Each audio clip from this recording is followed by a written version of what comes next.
The Operations Evaluation Division of the World Bank does not evaluate programs and projects where bank funding is not involved.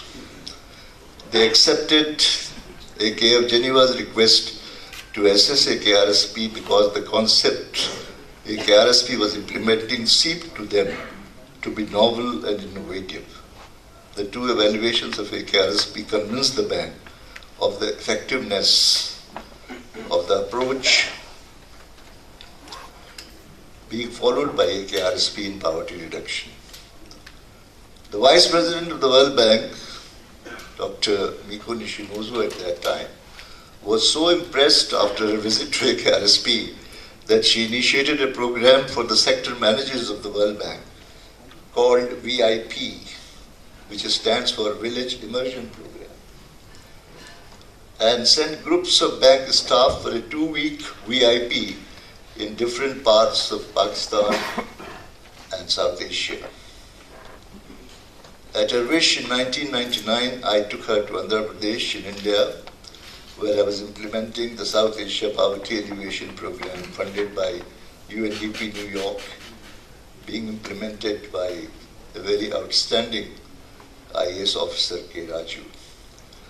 After spending a few days in the villages of Andhra, she declared to Andhra state government that she had seen UNDP's miracle achieved through SEPAP and offered bank support if the state would like to expand the program statewide. On the request of the state, the World Bank stepped in 2000 in the shoes of SEPAP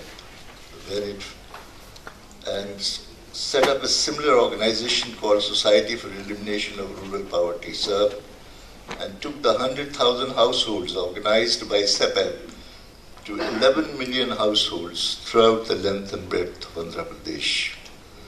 The latest evaluation done by the World Bank of SERP in 2015 acknowledged the influence of SEPAP and Pakistan's rural support programs in the following words, and I quote, "The origins of bank programs lie in India's Women's Savings and Loan Association and the UNDP supported South Asia Poverty Alleviation Program, which grew out of the 1993 Dhaka Declaration for the eradication of poverty. These approaches were also based on experience elsewhere in South Asia, including the rural support programs in Pakistan." They further say, in India during the decade prior to these programs, there was an increasing concern about the failure of anti-poverty programs to reduce the number of rural poor. There were a number of problems with these programs, including poor targeting, weak management, lack of complementarities, and wasteful subsidies.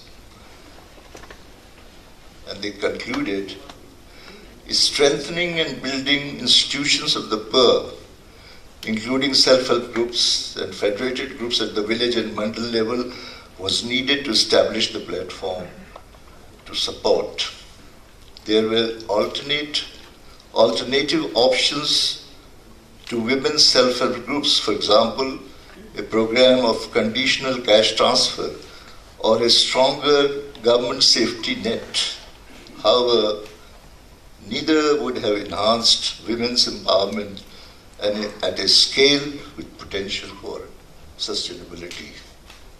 That's how World Bank concludes it.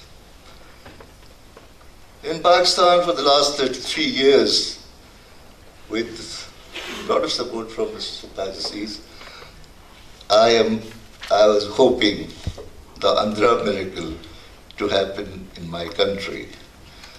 The closest I came to achieving the dream was in 1992 when the World Bank second evaluation came out about AKRSP.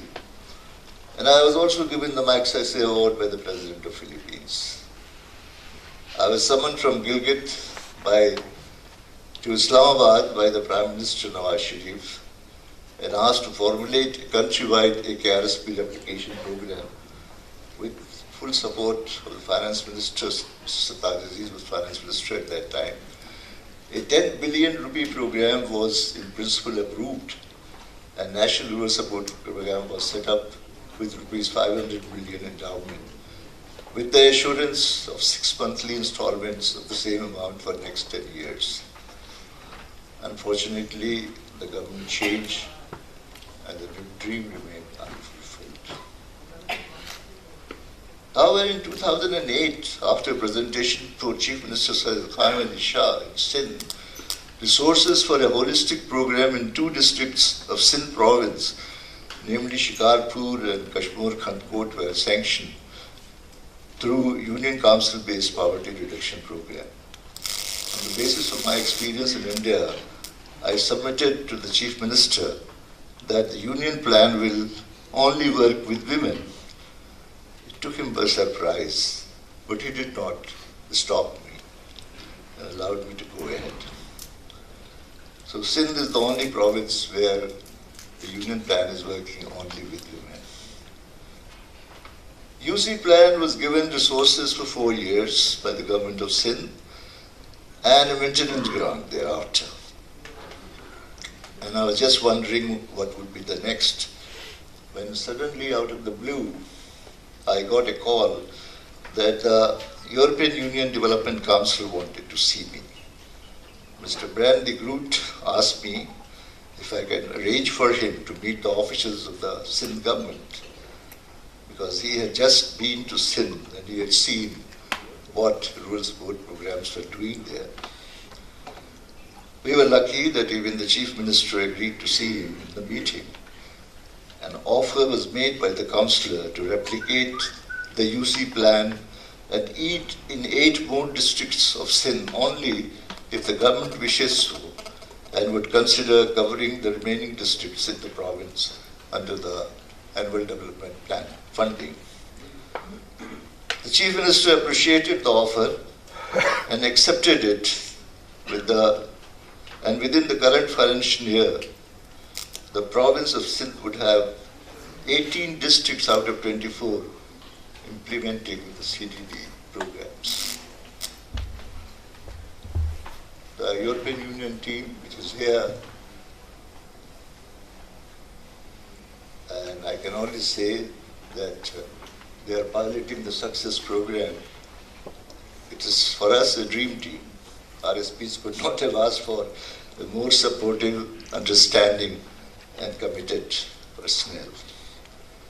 We are also greatly indebted to Economic Affairs Division for facilitating approval of European Union funded support to Sindh Union Council and Community Economic Strengthening Support Success Program. The presence of Secretary Economic Affairs Division this morning is a demonstration of that support. Thank you very much.